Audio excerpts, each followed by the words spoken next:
ഞങ്ങളെ പാപങ്ങൾ പൊറുക്കു റബ്ബേ.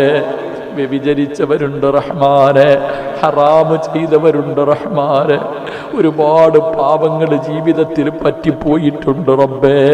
ഇബ്ലീസ് ചതിച്ചതാ അല്ലാ, സാഹചര്യം ഞങ്ങളെ തെറ്റിലെത്തിച്ചതാ അല്ലാ.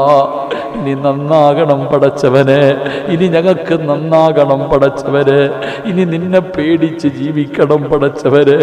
ഇങ്ങനത്തെ അവസ്ഥയിൽ നിന്റെ മുന്നിൽ വന്ന് നിൽക്കാൻ ഞങ്ങൾക്ക് പേടിയാ അല്ലാ, മരിക്കാൻ ഞങ്ങൾക്ക് പേടിയാ അല്ലാ. ജീവിതത്തിൽ ഒന്നും ചെയ്തു വെച്ചിട്ടില്ല റബ്ബേ. അല്ലാഹുവേ റബ്ബേ, നീ ഞങ്ങളോട് കരുണ കാണിക്കണേ തമ്പുരാരെ. ഞങ്ങളുടെ ഉമ്മ പ്രസവിച്ചതുപോലെ ഞങ്ങളെ ശുദ്ധീകരിക്കണേ അല്ലാ. ഇത് വെറുതെ പറയുന്നതല്ല അല്ലാ, ഇത് ഞങ്ങളുടെ തൗബയാ അല്ലാ, ഇത് ഞങ്ങളുടെ തൗബയാ അല്ലാ.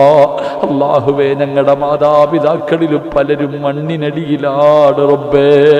അവരുടെ അവസ്ഥ ഞങ്ങൾക്കറിയില്ല റബ്ബേ, അവരുടെ അവസ്ഥ ഞങ്ങൾക്കറിയില്ല റബ്ബേ. നീ അവർക്ക് പുറത്തു കൊടുക്കണേ അല്ലാ. അവരോട് നീ കരുണ കാണിക്കണേ അല്ലാ. അവരുടെ മണ്ണറ മണിയറയാക്കണേ അല്ലാ. അവർക്ക് നീ സ്വർഗം കൊടുക്കണേ അല്ലാ. നരകത്തിൻ്റെ തീ കൊണ്ട് നിറയ്ക്കല്ലേ അല്ലാ. ജീവിച്ചിരിക്കുന്ന മാതാപിതാക്കൾക്ക് നീ ആഫിയത്തുള്ള ദീർഘായുസ് കൊടുക്കണേ റബ്ബേ, ആഫിയത്തുള്ള ദീർഘായുസ് കൊടുക്കണേ റബ്ബേ. വീടിൻ്റെ അകത്ത് കിടന്ന് നരകിക്കുന്നത് കാണേണ്ട അവസ്ഥ തരല്ലേ അല്ലാ.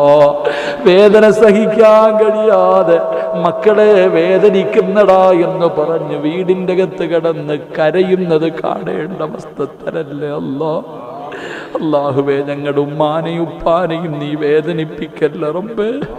അവര് പട്ടിണി കിടന്നിട്ട് ഞങ്ങളെ വളർത്തിയവരാ അല്ലാ, ഒരുപാട് വേദന സഹിച്ചവരാ അല്ലാ.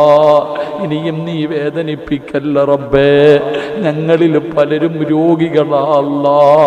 ക്യാൻസർ തരല്ലേ അല്ലാ, ട്യൂമർ നൽകല്ലേ അല്ലാ, കിഡ്നി തകർക്കല്ലേ അല്ലാ, ശരീരം തളർത്തല്ലേ അല്ലാ, കൈകാലുകൾ മുറിച്ചു മാറ്റല്ലേ അല്ലാ, ഞങ്ങളുടെ ശരീരം കീറി മുറിക്കല്ലേ അല്ലാ. അല്ലാഹുവേ, ഒരു മാരക രോഗവും ഞങ്ങൾക്ക് തരല്ലേ അല്ലാ.